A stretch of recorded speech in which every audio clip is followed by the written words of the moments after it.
दोस्तों नमस्कार, मैं राम सूरत यादव। क्या कभी कोई सोच सकता है कि जिन महिला पहलवानों ने देश के लिए मेडल प्राप्त किया, देश के तिरंगा अंतर्राष्ट्रीय स्तर पर फहराया एवं देश का मान बढ़ाया, आज उन्हीं महिला पहलवानों को यौन शोषण के मामले में मुकदमा लिखाने के लिए सड़क पर बैठना पड़ेगा, धरना प्रदर्शन करना पड़ेगा। आप सोच सकते हैं कि यह हमारी सरकार, खासकर मोदी सरकार, कितनी निरंकुश हो गई है कि बताइए, महिला पहलवानों ने जिस तरीके से यौन शोषण का आरोप, इतना गंभीर आरोप लगाया है और कुश्ती संघ के ब्रजभूषण शरण जो अध्यक्ष हैं उनके ऊपर आरोप लगाया गया है, लेकिन आप सोच सकते हैं कि एफआईआर कराने के लिए उनको धरना प्रदर्शन करना पड़ रहा है। और कल जब सुप्रीम कोर्ट जो है उस पर संज्ञान लिया और सुप्रीम कोर्ट सख्त रुख अपनाया और 2 दिन पहले ही दिल्ली पुलिस से नोटिस भेज करके पूछा था कि अब तक जो है इस मामले में एफआईआर क्यों नहीं हुई, तब जाकर के कल दिल्ली पुलिस जो है रात को दो एफआईआर लिखी है ब्रजभूषण शरण के खिलाफ। आप कल्पना कीजिए कि यह हमारी सरकार ब्रजभूषण शरण को बचाने के लिए किस हद तक जो है नीचे गिर सकती है, इसकी आप कल्पना नहीं कर सकते हैं। 3 महीना पहले जनवरी में ये महिला पहलवानों ने भी धरना प्रदर्शन जंतर मंतर पे किया था, लेकिन उस समय सरकार आश्वासन दिया था, लेकिन कार्रवाई कुछ नहीं हुई और उसके विपरीत पुनः जो है महिला पहलवानों को धरना प्रदर्शन करना पड़ा और जंतर मंतर पे पुनः बैठना पड़ा। तब जाके सुप्रीम कोर्ट में जब मामला पहुंचा तो सुप्रीम कोर्ट जो है सख्त रुख अपनाया और दिल्ली पुलिस को नोटिस भेज करके पूछा कि आपने अब तक इस पे एफआईआर क्यों नहीं दर्ज किया। तब जाकर के कल के तारीख में जो है 2 जो है एफआईआर दर्ज की जाती है और 7 महिला पहलवानों ने यौन शोषण का आरोप लगाया है, कुश्ती संघ के अध्यक्ष के ऊपर लगाया है। आप सोच सकते हैं 2 एफआईआर क्यों लांच की गई। एक एफआईआर एक नाबालिग महिला पहलवान है जो मेडलिस्ट है और दूसरी एफआईआर में 6 अन्य महिला पहलवान हैं, तो मतलब पॉक्सो एक्ट भी लगा है। मतलब नाबालिग के साथ यौन शोषण होने पर पॉक्सो एक्ट लगाया जाता है। मतलब ये माना जा रहा है कि अब जो है कुश्ती संघ के अध्यक्ष ब्रजभूषण शरण की गिरफ्तारी भी एकदम तय है, लेकिन यह सरकार की मनमानी या तानाशाही की वजह से गिरफ्तारी होगी कि नहीं होगी, यह एक जो है बहुत ही अहम मुद्दा है। जिस तरीके से अभी तक एफआईआर नहीं होने पा रही थी, तो गिरफ्तारी होगी कि नहीं होगी, यह भी एक चिंता का विषय है। लेकिन आप सोच सकते हैं सुप्रीम कोर्ट कल जो है कई महत्वपूर्ण जो है मुद्दों को सुनवाई करते हुए सरकार को, खासकर मोदी सरकार को कई झटके दिए हैं और आज हम सिलसिलेवार उनको बताएंगे कि किन किन मामलों में सुप्रीम कोर्ट ने झटका दिया। जैसा कि पहला सबसे प्रमुख मुद्दा था महिला पहलवानों को लेकर के, तो उसमें महिला पहलवानों की एक तरीके से सुप्रीम कोर्ट से जीत मिली है और सुप्रीम कोर्ट के जो है आदेश के अनुसार जो है उस पर एफआईआर दर्ज हुई है। अब शेष रहा जो है कुश्ती संघ के अध्यक्ष को जेल जाने की, कब जेल जाएंगे, दिल्ली पुलिस कब जेल भेजेगी या नहीं भेजेगी, ये देखने वाला बात है। और दूसरा जो है सबसे महत्वपूर्ण मामला है वो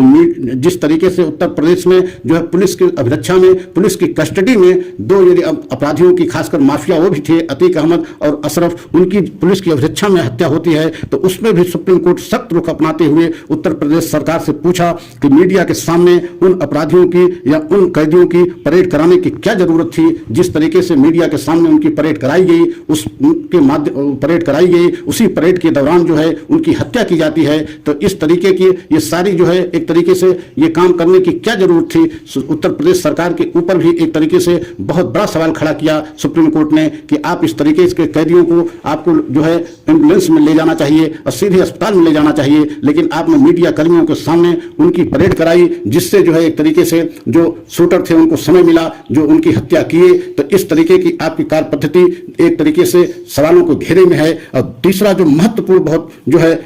एक तरीके से सुप्रीम कोर्ट ने झटका दिया और केंद्र सरकार को दिया और कहा कि सभी राज्य सरकारों को अब यह जिम्मेदारी होगी कि कोई भी नेता, चाहे मंत्री हो, सांसद हो, विधायक हो, अगर नफरती भाषण कहीं देता है तो यह राज्य सरकार की जिम्मेदारी होगी कि उसके खिलाफ मुकदमा कायम करे और उसके खिलाफ कार्रवाई करे, चाहे कोई शिकायत करे या न करे। लेकिन यह राज्य सरकार की जिम्मेदारी होगी कि जो भी नफरती भाषण देगा, जो भी नफरत फैलाने वाला भाषण देगा, वो सांसद हो या मंत्री हो या विधायक हो या कोई भी नेता हो, तो उस राज्य की जिम्मेदारी होगी कि स्वयं जो है उस पर जो है एक्शन लेते हुए मुकदमा कायम करके उसके खिलाफ कार्रवाई करे। कोई शिकायत करता हो, कोई शिकायत करे या न करे, इससे मतलब नहीं है। तो यह भी बहुत बड़ा झटका एक तरीके से माना जा रहा है, क्योंकि जैसा कि आप देख रहे हैं कि बीजेपी के बड़े बड़े लीडर जो है ऐसे जो है तमाम बयान दे रहे हैं। अभी आपने देखा है कर्नाटक में जिस तरीके से अमित शाह ने एक ऐसा भाषण दिया जिस पर के कहते कांग्रेस ने आग बबूला हो गई और कांग्रेस ने स्वयं जो है उसमें जाकर के मुकदमा लिखाया है। और जिस तरीके से आप सोच सकते हैं एक से बढ़ के एक सुप्रीम कोर्ट आदेश इस समय कर रहा है, या ये कहा जाए कि हर मामले में सुप्रीम कोर्ट को इंटरफेयर करना पड़ रहा है। आप कल्पना कीजिए,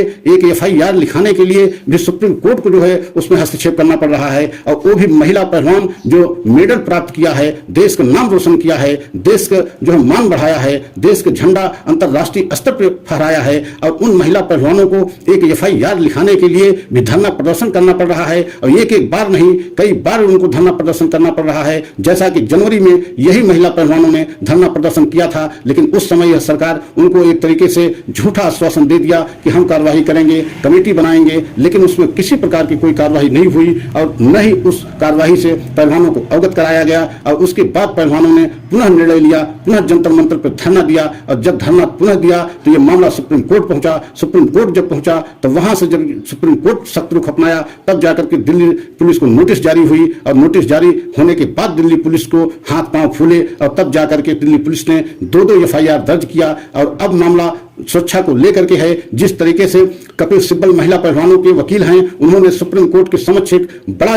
मामला रखा कि अगर जो है महिला पहलवानों को सुरक्षा प्रदान नहीं की गई तो जिनके खिलाफ मुकदमा लिखाया जा रहा है, मतलब बृजभूषण शरण सिंह, वो बहुत ही पहुंचे किस्म के व्यक्ति हैं। अगर वो बाहर रहते हैं, जेल में नहीं जाते हैं, तो कोई भी घटना करा सकते हैं या जांच को प्रभावित करा सकते हैं, क्योंकि उनके ऊपर 40 मुकदमे आपराधिक किस्म के मुकदमे हैं। तो आप सोच सकते हैं कि कपिल सिब्बल ने बहुत बड़ा सवाल उठाया, और इस पर संज्ञान लेते हुए सुप्रीम कोर्ट ने कहा, खासकर CJI चंद्रचूड़ जी ने कहा कि आप इस विषय में चिंता न करें, हम जो है निर्देश देते हैं कि जिन महिलाओं द्वारा मुकदमा लिखाया जा रहा है उनकी पूरी सुरक्षा होगी, सुरक्षा में किसी तरीके से चूक नहीं होगी। और CJI ने स्वयं इसमें संज्ञान लेते हुए यह भी निर्देश दिया है दिल्ली पुलिस को कि जिन महिलाओं द्वारा मुकदमा लिखाया गया है उनकी पूरी सुरक्षा की जाए, उसमें किसी तरीके से लापरवाही न बरती जाए। और अब जो है देखने का मामला यह है कि कितनी जल्दी जो है बृजभूषण शरण की गिरफ्तारी होती है या नहीं होती है। आने वाले समय में इसमें और क्या जो है रुख लेगा, आने वाले समय में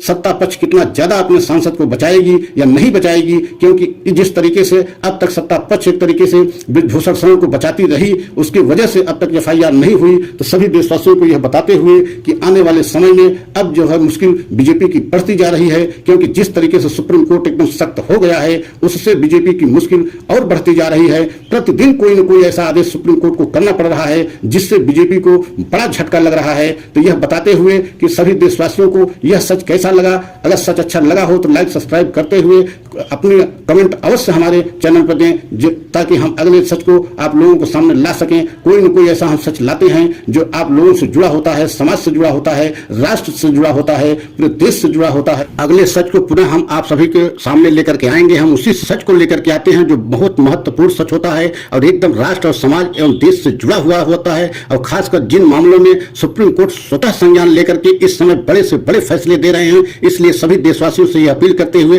कि आप हमारे जो है चैनल को सब्सक्राइब लाइक अवश्य करें और कमेंट के द्वारा अपनी राय दें। अगले सच की प्रतीक्षा करें। अगला सच हम पुनः लेकर के आएंगे। जय हिंद, जय भारत।